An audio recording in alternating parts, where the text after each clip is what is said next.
Welcome back to the Aurora Public Library's Typing Club. My name is Jason, and I'll be your guide as we continue to learn how to type with the different keys on the keyboard. In today's lesson, we'll be looking back at what we learned last time on the home row, and we'll be learning 4 new keys today involving 2 fingers on each hand. So let's get started. So let's take a review of what we learned last time. We learned how to put our hands on the home row position with our left fingers on the A, S, D, and F keys, and our right fingers on the J, K, L, and the special key, the semicolon key. So let's take a look at the other rows of the keyboard. So we see the home row, and we haven't learned, but we're going to learn today, the 2 other keys in the home row, G and H, and which fingers we're going to use to type them with. And on top of the home row, we have the top row. And as the name suggests, it's on top of the home row. And we'll need to move our fingers from the home row to the top row in order to type the keys there. So today we're going to be learning 2 new keys from the top row, the E key, which is over here, and the I key, which is over here. And we're going to be using 2 fingers from each hand to type those 2 keys. And finally, below the home row is the bottom row. And like the top row, we'll have to move our fingers from the home row position in order to type the keys on the bottom row. So we have these 8 keys, A, S, D, F, J, K, L, and semicolon, darker than the rest of the key, to show that these are the default position for our fingers, or the position that our fingers should go back to and start at every time we type on the keyboard. So let's take a look with a view of the keyboard on how we should be placing our fingers on the keyboard and how we can move our fingers to the different rows to learn the new keys on the keyboard. So let's take a look. In our last lesson, we learned about the home row, and we learned that the 4 fingers on our left hand go on the A, S, D, and F keys, while the 4 fingers on our right hand go on the J, K, L, and semicolon keys. As we just learned, the middle row of the keyboard is known as the home row, and those 8 keys that we learned last lesson are the keys that your fingers should go back to while you're typing.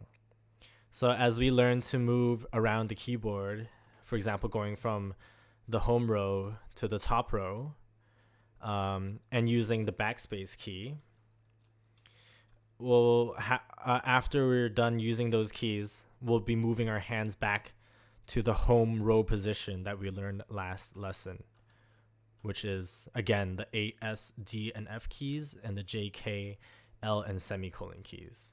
So these 8 keys are the keys that you will go back to after you're done typing other keys. So for example, if I'm typing the I key, I'll move my middle finger from the home row on K to the top row on I, like so. And after I'm done typing the I key, I'll move my middle finger back to the home row and continue to type. So if for example the next letter was E, my finger, after it's done typing the I, would go back to the K first before my left middle finger goes up to the E. And after my left middle finger is done typing the E key, it goes back to the home row middle finger position, which is the D key.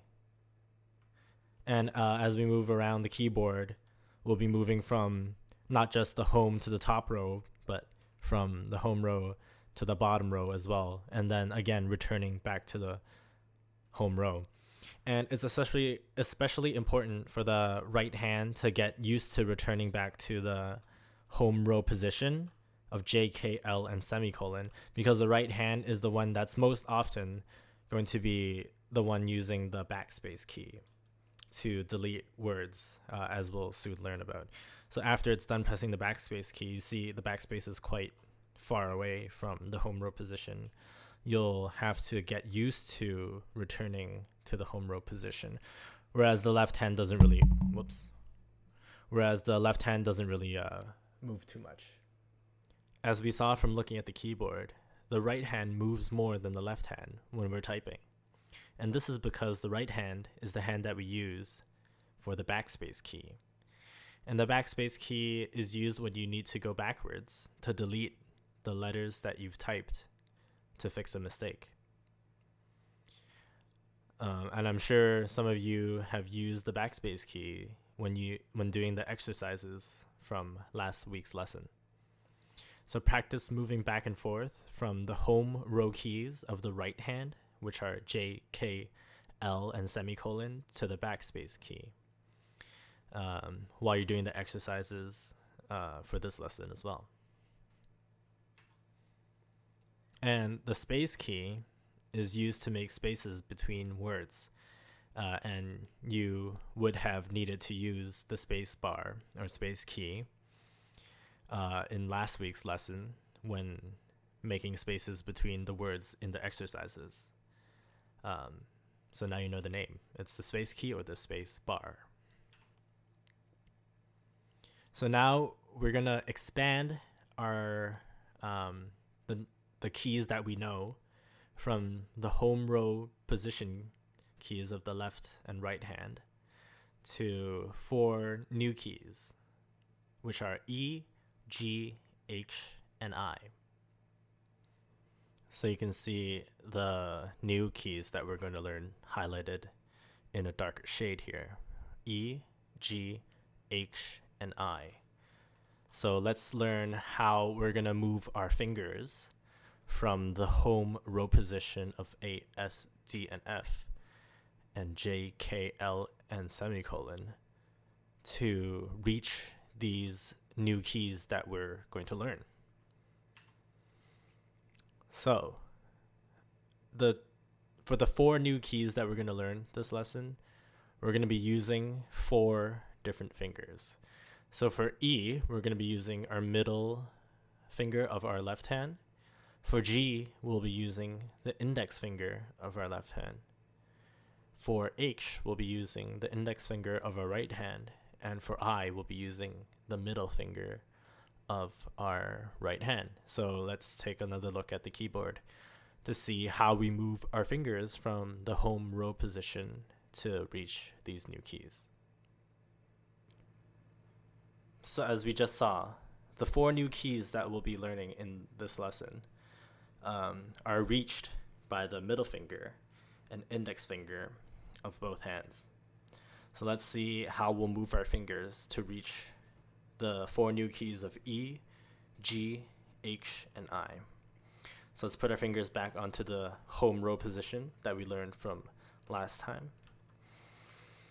So for the E key, we'll be moving our left middle finger from the D key to the E key.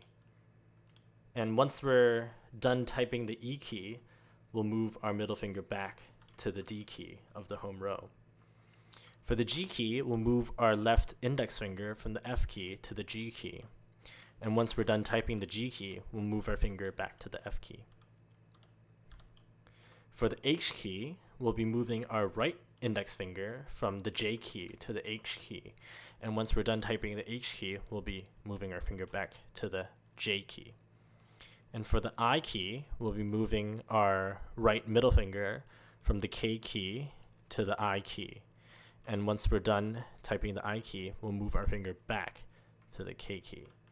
So no matter which one of these 4 new keys that you'll be typing, once you're done typing it, your finger will always move back to the home position.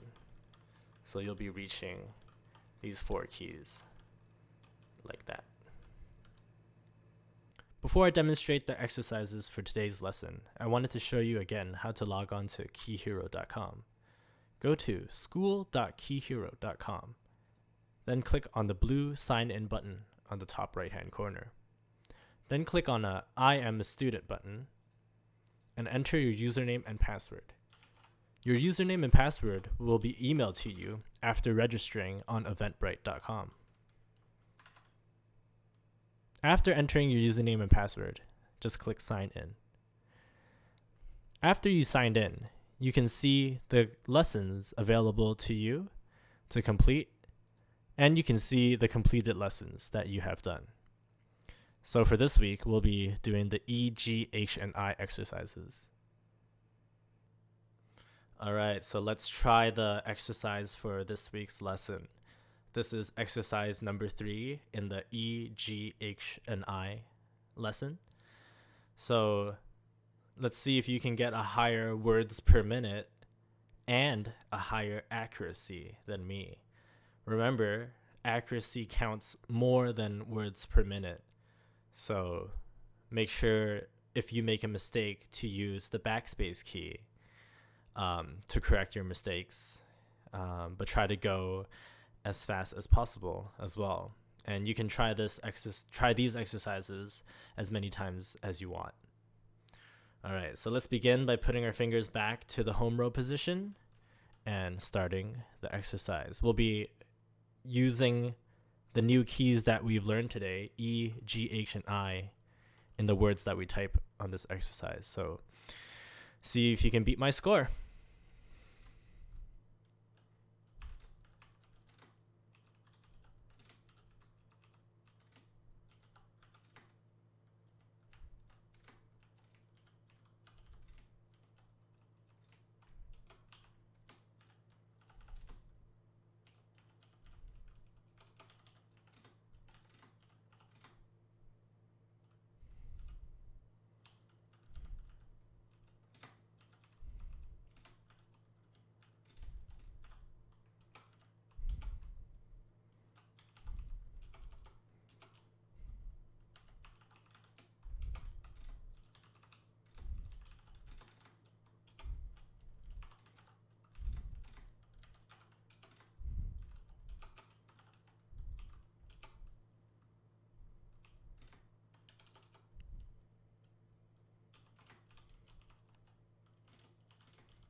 All right.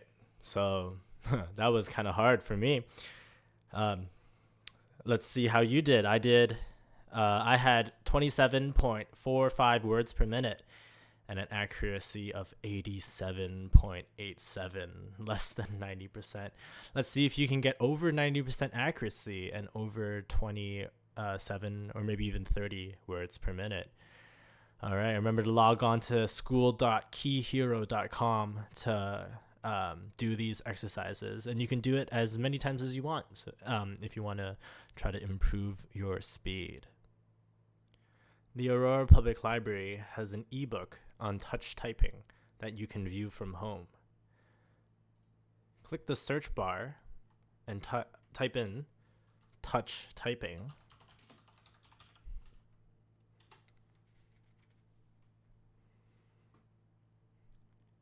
It should be the first result. The name of the book is called Touch Typing in 10 Hours by Ann Dobson.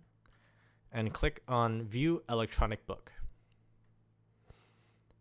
You'll be greeted with a page that tells you to enter your barcode of your library card.